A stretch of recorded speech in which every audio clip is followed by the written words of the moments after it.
I carabinieri del ROS, con il supporto operativo dei carabinieri del comando provinciale di Agrigento, Trapani, Caltanissetta e Palermo, del Reggimento Sicilia, dello squadrone riportato Cacciatori Sicilia, del nucleo elicotteri, hanno dato esecuzione stanotte al decreto di fermo di indiziato di delitto emesso dalla Procura della Repubblica alla Direzione Distrettuale Antimafia di Palermo, nei confronti di 23 indagati ritenuti a vario titolo responsabili dell'associazione per delinquere di tipo mafioso, Cosa Nostra e Stidda, concorso esterno in associazione mafiosa, favoreggiamento personale, tentata estorsione e altri reati aggravati perché commessi al fine di agevolare l'attività dell'associazione di tipo mafioso.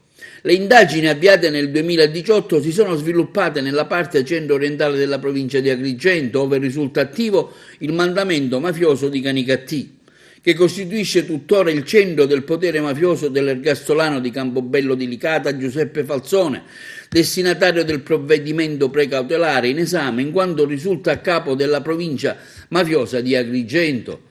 Le attività investigative nel far luce sugli assetti di Cosa Nostra Agrigentina, in particolare del suddetto mandamento, hanno così consentito di documentare l'attuale operatività nelle sue articolazioni territoriali, rappresentate dalle famiglie di Canicattì, Campobello di Licata, Ravanusa e Licata, e individuarne gli esponenti di maggior rilievo.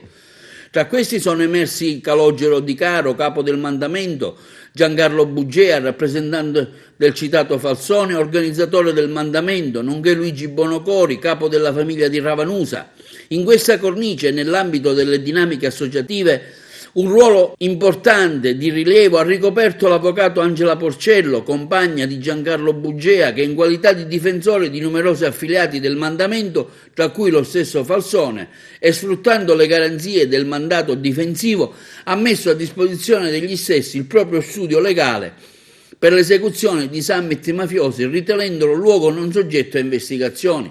Presso lo studio dell'avvocato, infatti, si sono involti incontri che hanno riguardato esponenti mafiosi di primo piano, tra cui Luigi Bonocori, capo della famiglia mafiosa di Ravanusa, Giuseppe Scilla, della famiglia di Favara, Lauria Giovanni, capo mandamento della famiglia mafiosa di Licata, Castello Simone, uomo d'onore di Villabate e fedelissimo di Bernardo Provenzano, e Antonino Chiazza, esponente di vertice della Rinata Stidda. Sul punto, gli elementi raccolti hanno permesso di accertare che Giuseppe Falzone, sottoposto già al regime del 41 bis, oltre a riuscire a interagire con gli altri uomini d'onore, a loro volta sottoposti al medesimo regime detentivo, si serviva del menzionato avvocato Angela Porcello, veicolando e ricevendo informazioni, mantenendo così la direzione operativa della provincia mafiosa di Agrigento. In proposito particolarmente rilevanti sono stati i contatti con gli esponenti della famiglia Gambino di Cosa Nostra di New York, interessata ad avviare articolate attività di riciclaggio di denaro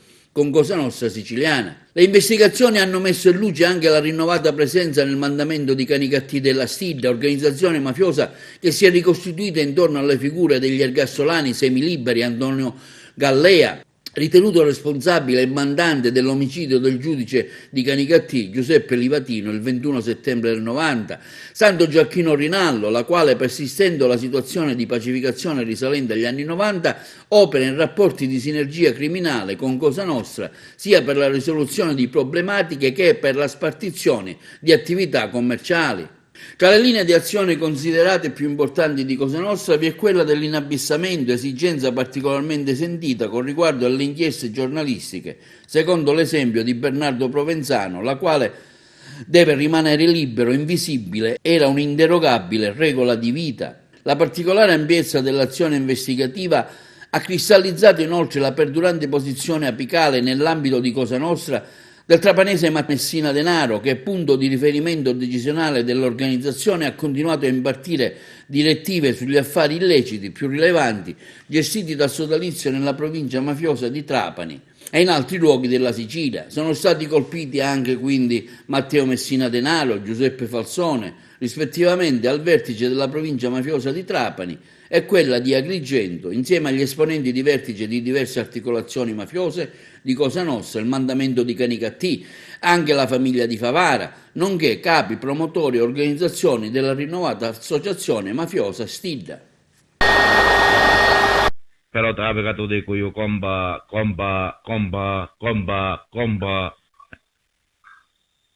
se ci va in Semmola era diverso. Comunque. Ma non lo sa Pedro, mamma, è in Semmola, non lo sa. Comba, ha presenza e potenza.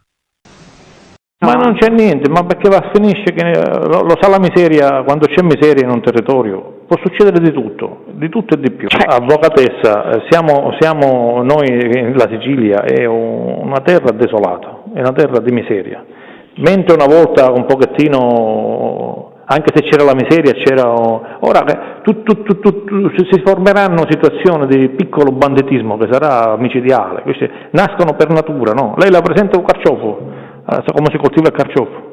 Quando tu una tappata e tira lo carciofo e non c'è lo carciofo, ci sparano tutta, sparano le carduna, noi le chiamiamo, no? Ogni carciofo si vede che fa 20 carduna, e così è la cosa. Quando non c'è un buon senso, diciamo, e ragionevolezza, ognuno poi ragiona a conto suo, e quando non c'è punto di riferimento comunque questa cosa del carciofo ora la utilizzo io. O si indirizza una società verso, o se no ognuno va per conto suo e non si capisce più niente, no? Ci vuole un minimo di organizzazione sociale, no? Chi la va a fare? Cosa va a pigliare questa briga dell'organizzazione? Lo Stato non ci hanno macellato, perché poi è vero che c'erano state le cose brutte, ma c'erano state anche le cose a favore della società, no? È un insieme di cose, no? Quando si può pigliare solo il bello, anche il brutto. È così, la vita è complessa, le situazioni sono complesse, non è che c'è niente di facile.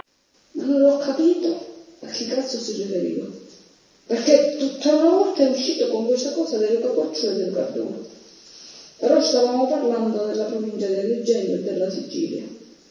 40. Oh, mi sta a parlare, non avete fatto 30, io 28, ma che ce lo potevamo fare in mezzo, vero? Nel suo paese non avete fatto 30. Esatto. Alla vita si ricompare.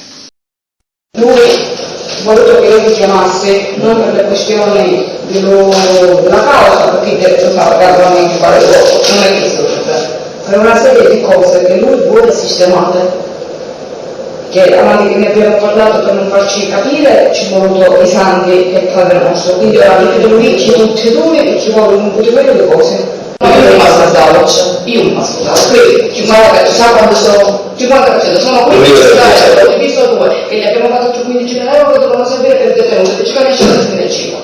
Ora non si manda a fare, che questo sconto che vanno a me, Cara, cosa appunto devi portare a voi, sai quando devi portare? Non mi ricordo perché erano 12.000 euro, l'anno, quando si chiude l'anno. Quando? A Natale, quando devi portare? 12.000 euro, però mi sicuro già. Che te le portare? Che non racconto. Poi ha detto, a capo donato non si guarda in bocca. Era non è, non è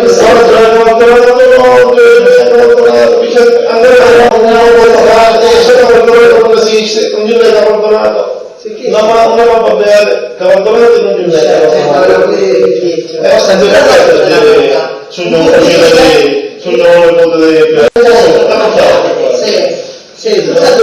Ho sviluppato nel corso di questi 2 anni hanno innanzitutto confermato l'unitarietà della Cosa Nostra siciliana, e questo è emerso dalle interlocuzioni che noi abbiamo intercettato tra i rappresentanti della provincia di Agrigento, del mandamento di Canicattì, con altri esponenti di Cosa Nostra delle province di Palermo e di Trapani. E l'altro dato che è emerso è che il latitante Matteo Messina Denaro è capo della provincia di Cosa Nostra trapanese, che ha saldamente nelle mani, ed è anche punto di riferimento nelle dialettiche che puntano al riconoscimento di posizioni di vertice o a risolvere questioni di affari illeciti di questa componente agrigentina indagata che si rapportava appunto con il trapanese. Da qui la evidenza chiara che Cosa Nostra è un'organizzazione unitaria e va combattuta con uno sforzo unitario da parte dello Stato. In questo caso l'Arma dei Carabinieri ha operato in questa provincia con tutte le sue componenti territoriali e speciali.